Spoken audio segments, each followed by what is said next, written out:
그래, 이젠 캐릭터의 시대야. 캐릭터만 히트치면 부자 되는 건 순간이야. 키키포포, 너희들만 믿는다. 얼른 유명해져서 전 세계 캐릭터 산업을 주름잡자.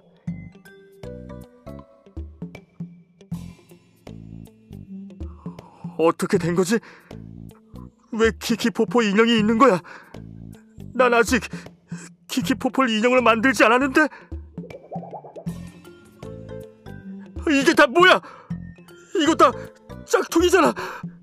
안 돼! 안 돼!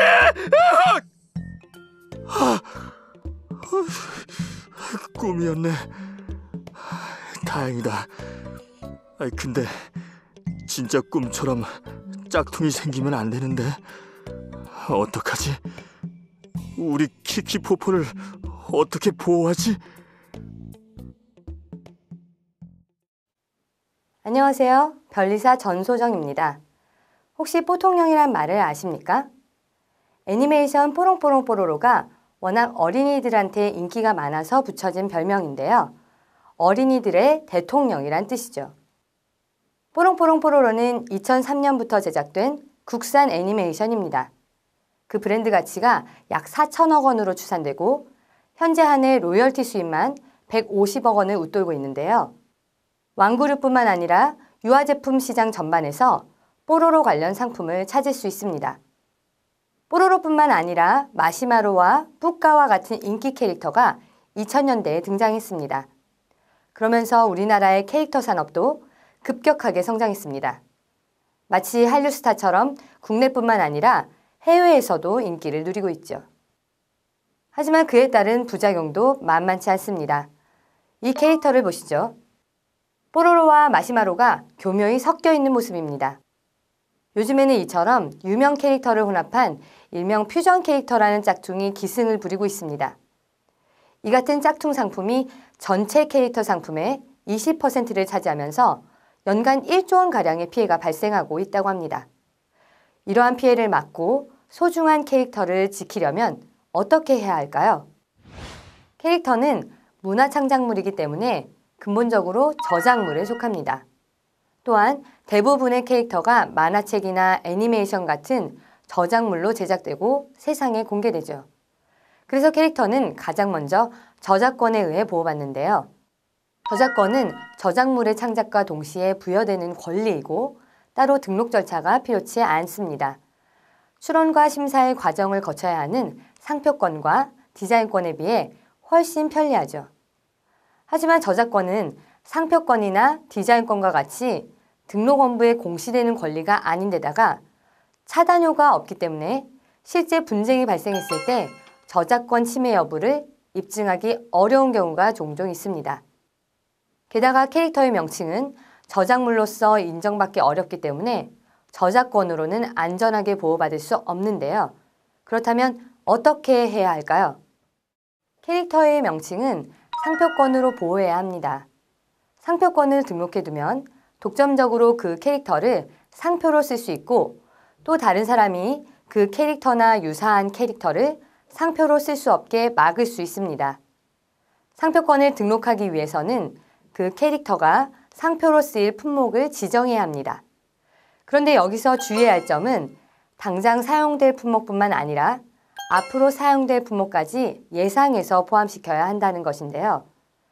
왜냐하면 캐릭터 산업은 대표적인 원소스 멀티유즈, 즉 하나의 컨텐츠를 영화나 게임, 음반과 같은 다양한 방식으로 판매해 부가가치를 높이는 컨텐츠 산업이기 때문입니다.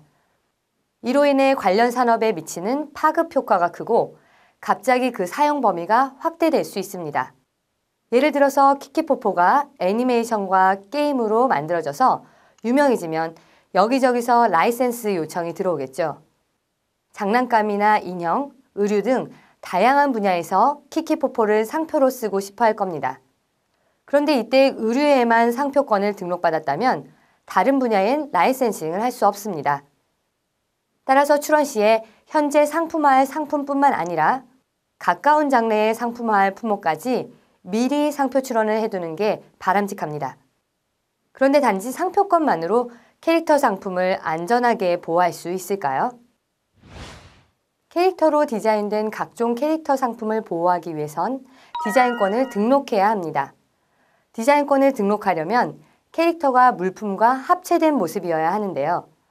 가령 키키포포 자체로는 디자인권을 등록할 수 없고 이렇게 컵에 디자인된 모습이어야 디자인권을 등록할 수 있습니다. 디자인권을 등록해두면 그 캐릭터뿐만 아니라 유사한 디자인까지 독점적으로 사용할 수 있는데요.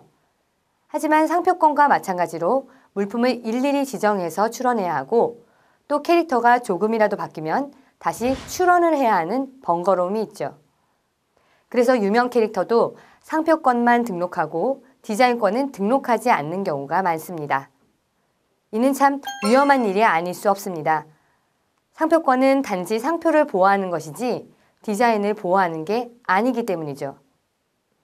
애써서 개발한 캐릭터를 디자인으로 활용할 수 없게 되는 불상사를 막으려면 반드시 디자인권을 등록해야 합니다. 우선 가장 기본이 되는 하나의 물품에 디자인권을 등록해 놓고 사업이 확장되는 상황에 맞춰서 물품의 범위를 확대시키는 것도 하나의 대안일 것입니다.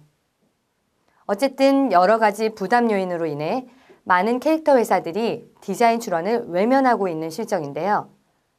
특허청에서는 이러한 상황을 개선하기 위해 디자인보호법 개정을 준비하고 있습니다.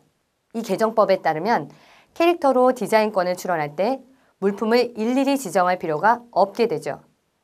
따라서 캐릭터 개발 업계에서는 디자인보호법의 개정 여부에 대해 관심을 가지고 지켜볼 필요가 있겠습니다. 캐릭터는 창작자에게 있어선 자식 같은 존재입니다. 하지만 다른 창작물과 마찬가지로 캐릭터도 하나의 법제로 완전히 보호받기는 어렵습니다. 앞서 살펴본 바와 같이 캐릭터는 몇 가지 법 영역에 걸쳐 보호받는 게 최상의 선택이라 하겠습니다. 캐릭터에 대한 상표권과 디자인권을 주요 상품화 대상 품목에 미리 등록해 놓고 저작권은 상표권과 디자인권에 보완하는 방식으로 전략을 짠다면 현행법 아래에서도 캐릭터를 충분히 보호할 수 있습니다. 비록 상표권과 디자인권의 등록 과정이 번거롭고 적지 않은 비용이 들더라도 미래를 위해서는 반드시 해야 할 투자로 생각하시길 바랍니다. 감사합니다.